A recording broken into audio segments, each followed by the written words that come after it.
Hello, everyone, and welcome to another edition of the Engineers from the Home Desk series. And today we're going to talk about something that's probably on the top of everyone's mind. I'm talking about human factors in a virtual workforce. And who better to talk about it than our Chief Human Resources Officer, Lax. Hi, Lax. How you doing? Thank you so much for doing this. Thank you, Akshay. Hello, I'm doing fantastic. Though the scenario outside isn't so exciting, but it's become business as usual, working from home and being on calls and Skype through the day.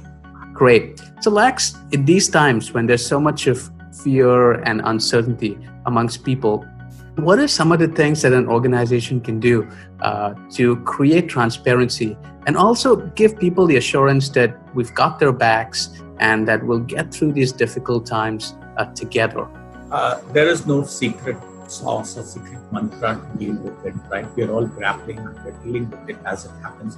But for me, the most important thing is communicate, right? And over-communicate. In fact, there's nothing called over-communicate in this days, because you have to keep communicating, right? There is, with all candor, all transparency, letting the entire organization know what is happening around us and how we are dealing with it, right? To me, Dr. Panda, our CEO, keeps saying that the first rule while we deal with this pandemic is to ensure that we put no compromises on the employee health and safety. And this includes the employees' dependent families as well. So for me, I live by this rule, no compromise on employee health and safety. That's what I refer to whenever I have a doubt.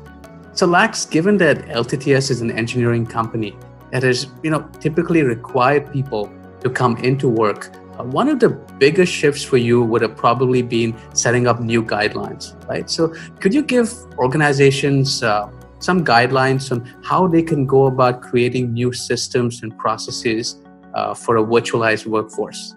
Like I said earlier, there's nothing called like, there was a past or there is a pattern that we can look up when we are talking about guidelines, right? We were as underprepared as any other of our peer group companies in India, right? When we talk about working from home. But I think our employees, our line managers and our IT team just doubled up, right? When the challenge was at hand to ensure that we enabled as many employees as possible. We went about enabling more than 90% of our employees to work from home around the world, right? That's a phenomenal achievement, right? And like in less than a week's time, we got this done. So we, of course, rolled out the work from home guidelines to our employees. But what's so telling in these guidelines is not about, that you have to set up an office and you have to have your timesheet and you have to ensure that you're delivering what the customer tasks has been set up for you. But what is more difficult for me to put guidelines is about how do I support my employees psychologically? How do I support my employees when they need peer level reviews of the work that they have done? How do I support my employees when they have to do their line managers have to do their work? These have been more challenging things that we are trying to figure out, how to handle it. So Lax, some of the work that companies do fall under critical activities and still require people to come into work. So these people are obviously putting their health at risk. Right? So how can HR effectively address their concerns and keep them motivated? This has been a challenge. We have, of course, like I said, lived by the rule that no compromise on employee health and safety. That's first on top of our minds. So, as a rule, we encourage our employees to continue to work from home and not go to office. But that said, there are a handful of people in the IT department. There are a handful of people in the admin department. There are a handful of people who work on R&D labs, right? The infrastructure of which cannot be moved to the homes of the employees. Have to go to the office and do some work sometimes. And it's a very, very small handful of employees. And for these people, we ensure that we follow the local government norms, right? Whichever country, whatever governmental norms they have issued. For example, in India, the local government agencies issue daily passes and in some places weekly passes. short-term passes. So we have passes for these employees, and only those employees will be issued the necessary passes to travel out of their homes, are allowed to travel. And two, I think we follow the social distancing norm, right? That's extremely important because you have very few employees going to office. There is not a big challenge in terms of enabling and ensuring social distancing. So these are some of the things that we do when we allow these critical employees to go to office.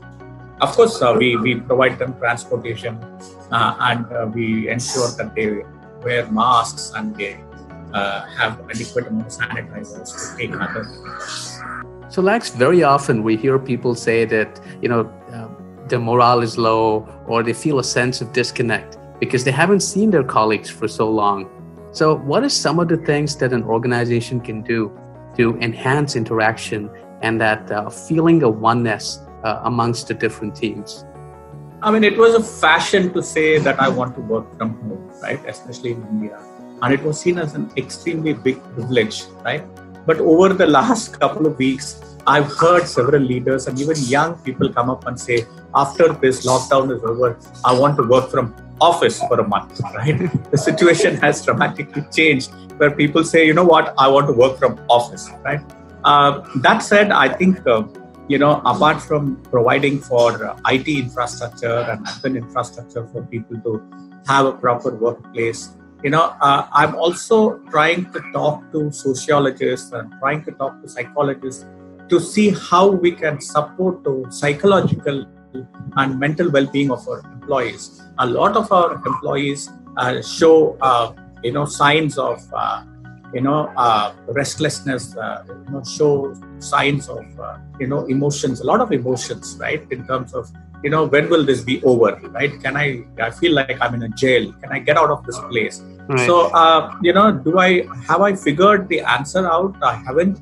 But I'm, trying to talk to sociologists, some of the friends that I know. I'm trying to talk to psychologists. I'm trying to talk to other industry colleagues. And I hear from them that they also face the same situation. So I'm sure over the next few weeks and perhaps in a couple of months, we may have, something more concrete in terms of actions to help our employees deal with the psychological health of our employees, the emotional health of our employees. So, Lax, it is the appreciation for the little things that make all the difference, right? And you probably know this better than anyone else. So, what are some of the policies that an organization can put to ensure that the remote workforce gets the appreciation that it truly deserves? Systems and policies and processes are all things that are extremely important. But to my mind, in this evolving scenario, as we start moving work home, we have to understand that there are three important stakeholders.